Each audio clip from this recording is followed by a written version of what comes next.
program hosted by the Monterey County Health Department. I'm Emily Sciolto, your host today, and just about every third Monday of each month. Perhaps you've noticed that summer is just about here. As is the case for many, summer is my absolute favorite season, hands down. The long, hot, school-free days encourage activities like hiking, camping, river rafting, barbecues, family trips, and all kinds of other outdoor stuff. The warm nights also invite us to stay out and enjoy even longer. Perhaps that's the best part.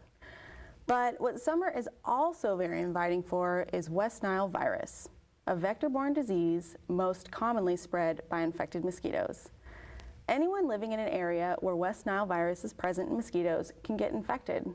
And since West Nile has been detected in all lower 48 states, with outbreaks occurring every summer since 1999, this means, yep, you guessed it, you are at risk for West Nile virus.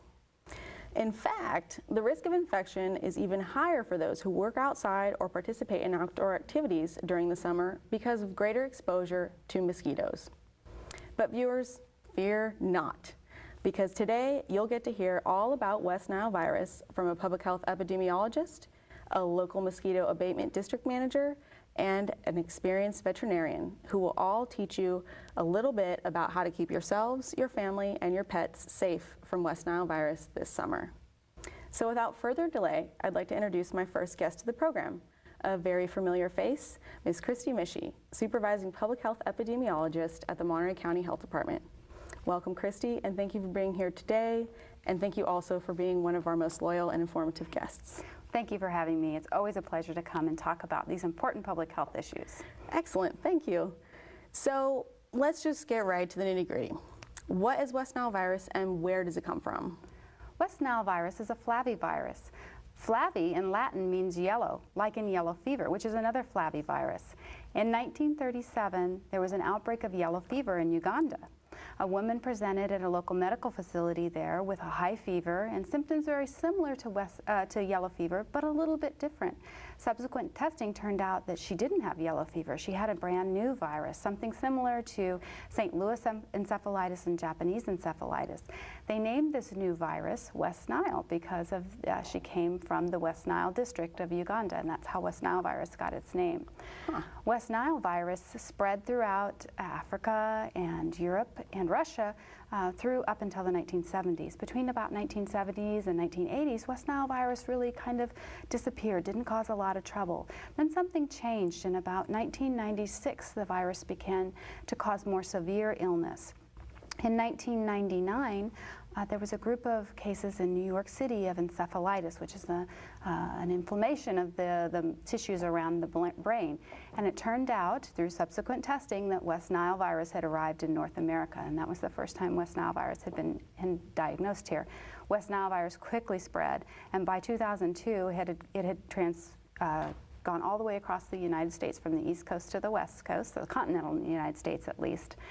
And interestingly enough, 2002 was the largest recorded outbreak of arboviral meningitis ever recorded.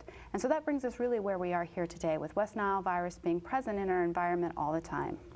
So that's kind of a mouthful there. It also causes meningitis, so encephalitis, meningitis, and this is kind of what kind of brought it to the forefront, or at least, made it become a little bit more well-known. Right. Okay. So Uganda, Africa, then to New York City, in about, what did you say, the late 90s, early 2000s? Well, really it was first identified in 1937, so, but it moved very quickly between 1996 and 1999. Okay, so that kind of brings us sort of to date, but let's talk about how people get West Nile virus. How do they get it? Well, you mentioned it before. West Nile virus is a vector-borne disease. That means something, in this case a vector, has to take the disease from where it lives in the environment to people and give it to people. That thing, called a vector in this case, is most likely a mosquito for West Nile virus. A mosquito lands on a bird that's infected with West Nile virus, picks up the virus, then that mosquito goes on to land on a person and feed on them, and in the process of that transmits the virus to them.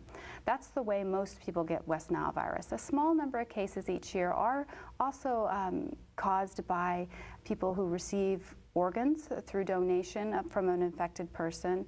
They can also get it, mothers can give it to their babies either during delivery, during pregnancy, or by breastfeeding. But the majority of the cases are transmitted by a mosquito. Now, you can't get West Nile virus from just being around a person, not like the flu, where you can be near them and you can get sick. You do have to be bitten by the mosquito. Another myth is that if you have West Nile virus, a mosquito can land on you, bite you, and then pick up the virus and transmit it to another person. That doesn't happen. People are what are called dead-end hosts. That means we can get the disease, but our bodies don't build up enough of the virus in our bloodstream to allow mosquitoes to land on us, feed on us, and then give it to somebody else. Okay, very interesting, and thank you for sort of dispelling some of those common myths. I've heard those before. I may even have believed them. So how soon do infected people get sick? How do they show signs of being sick? It usually takes about 2 to 6 days after a person is bitten by an infected mosquito for that person to show symptoms. But it can be as short as 1 day or up to 14 days. Some people take a little bit longer too. If you have certain medical conditions that affect your immune system, it can take a little longer even than 14 days. Oh, okay. So how would someone know? What are the symptoms of West Nile virus? Well, I like to call the symptoms of West Nile virus the good, the bad, and the ugly. Oh. And we'll start with the good. And the good news is that about 80% of the people who are infected with West Nile virus don't show any symptoms at all. They don't get sick. Oh. So there's no disease associated for about 80% of the people who are infected. That's the good news. Okay.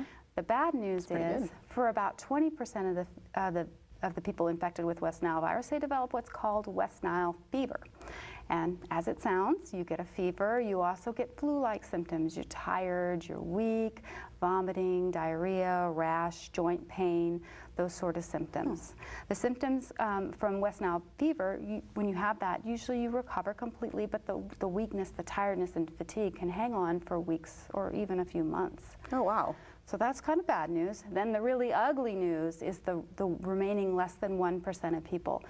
About that many people each year get West Nile virus, and they develop what's called neuroinvasive disease. So they get encephalitis or meningitis, that inflammation of the layers of the brain or the tissues surrounding it. The symptoms can be quite severe. In addition to the other symptoms, you can have paralysis, some of the more neurological complications like seizures, coma, and tremors. And this can be very serious disease.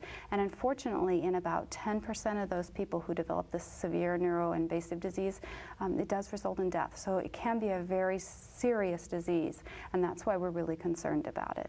Wow, okay. So it seems like when it did come to North America in New York, it was the ugly.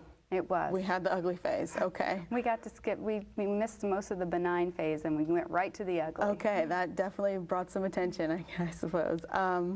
So who is at greatest risk for becoming severely ill from West Nile virus? Well, as you mentioned, anybody can get the disease, and really anybody can get severe disease, but the people who seem to get it more often are those who are over the age of 60. So we're really concerned about our elderly population with this disease.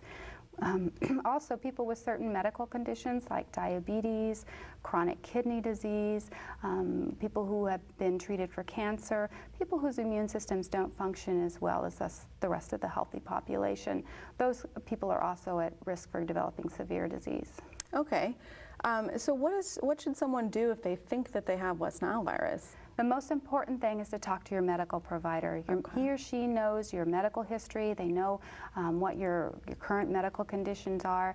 They may order a blood test to test if your body is making antibodies against West Nile virus, to tell if you've been exposed. They're going to ask you questions about your symptoms, and they're really the best place to start if you think you have West Nile virus. Okay, so we're going to call our doctor if we think something's going on. What can they do for us? How is West Nile virus infection treated? Well, unfortunately, there's no specific treatment for West Nile virus, and there's no vaccine to prevent it. Oh. West Nile virus, as in its name, is a virus, and that means that antibiotics aren't going to be effective against it. Antibiotics only work against bacteria, so no antibiotics. But people with the milder form of the disease that we talked about usually can recover on their own. Over-the-counter medications like Tylenol and extra fluids help. For those that develop the severe form of the disease, the neuroinvasive disease, those people really require hospital care, intravenous fluids, supportive nursing, and a lot of extra medical care. So that's how those diseases are usually treated. But there is, per se, no one pill that you can take that makes West Nile virus go away. Oh, okay. So there's no vaccine. There's no, here's your prescription, see you, get better. Okay. Right. And the plot thickens here with West Nile virus. So, so Kristy, where do you come into the picture? When someone is sick with West Nile, or what is your role within the whole West Nile virus picture? That's a good question. Here in California, there are certain diseases and conditions that are required under California law for physicians to notify the health department when they suspect. West Nile virus is one of those diseases. Okay. If you're diagnosed with West Nile virus, we're going to receive a call from a public health nurse. What this public health nurse is going to do is ask you questions. Make sure you're feeling better and that you're doing okay. Second, the nurse is going to ask you questions about how you might have been exposed to West Nile virus. This is really important because we want to stop people from getting sick. We want to keep this from happening to somebody else. For instance, if we get a report of a couple of people who live in the same neighborhood that have West Nile virus, we might be suspicious that there might be some mosquito breeding site nearby. And when that happens, we would want to work with other local agencies, such as one of your guests represents, to make sure that there's no opportunity. We want to get in and keep those mosquitoes from breeding and making anybody else sick. So that's really our role at the health department is to stop people from getting sick. Okay, so they're going to call, they're going to make some phone calls. They're going to ask you, okay, starting how long ago are they going to start asking us what happened? Well, it depends on how long you've been sick, but really we're going to ask about what you might have done in the last couple of weeks to say, have you gone camping? Have you been out hiking?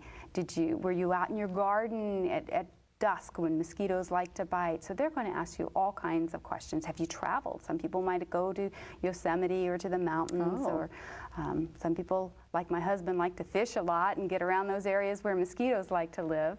So there'll be a lot of detailed questions, and it's not to invade your privacy, and we don't ever share that information at all with other people. We keep it very confidential, and as I mentioned, it really is just to keep other people from getting sick.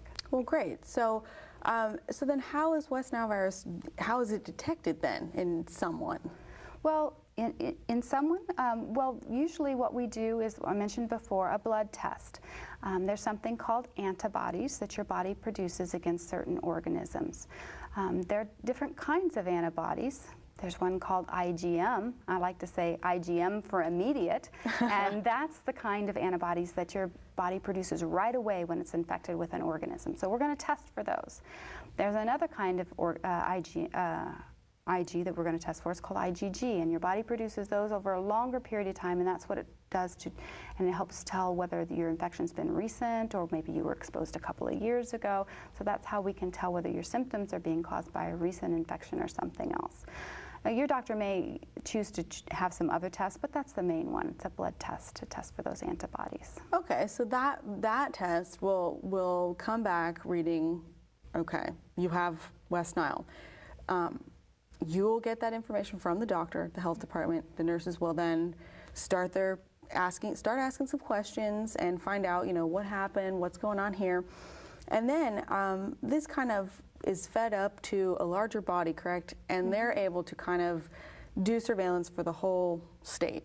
Yeah, the California Department of Health takes all the information that each of the local health jurisdictions collect, and they put it together and build a whole picture for a statewide picture. And those results are available on the internet. They have a very extensive West Nile site. If you Google, or I don't want to say a specific, search engine, but if you search on the internet and you put in West Nile virus in California, odds are they're going to be the first page that comes up. And we'll talk more about that in another segment too, that specific site that you're mentioning. But so tell us what's going on here in Monterey County thus far in 2013. Any action? Well, not a lot so far this year, but really, now is the time for people to start thinking about and protecting themselves against West Nile virus. You don't want to wait until you hear about the first case in Monterey County or the first dead bird that tested positive in Monterey County. That's really too late. It's already here. We know it's here in our environment. We need to act now against it. Last year was the worst year for West Nile virus since 2002, that big year that I talked about. Oh. So we know there's a lot of West Nile virus in our environment. It's time to really act now. And so I think really your next couple of guests are going to talk more about ways that you can protect yourselves, your family, your pets even, from West Nile virus. Wonderful. Well, thank you so much, Kristy. Thanks for that whole picture of, what it is, where it came from, what to do when you get it. Go to your doctor, of course, as Kristy mentioned. And thanks for that nice little public health piece, too. It's nice to know that there's people caring and asking, what about others, and that there's a nice surveillance system in place, a really comprehensive surveillance system in place for about as compared to how long it's really been in North America, as you mentioned. So, Kristy, as always, thank you so much for taking the time out of your very busy schedule to be with us. We sure do appreciate it. It's always great talking with you. And folks, if you'd like more information about West Nile virus or anything you just heard from Kristy, please visit the Monterey County Health Department website at www.mtyhd.org. Again, that's www.mtyhd.org. And right now we're going to take a short break, but don't touch that dial. We'll be back with more of the Your Health television program in just a minute.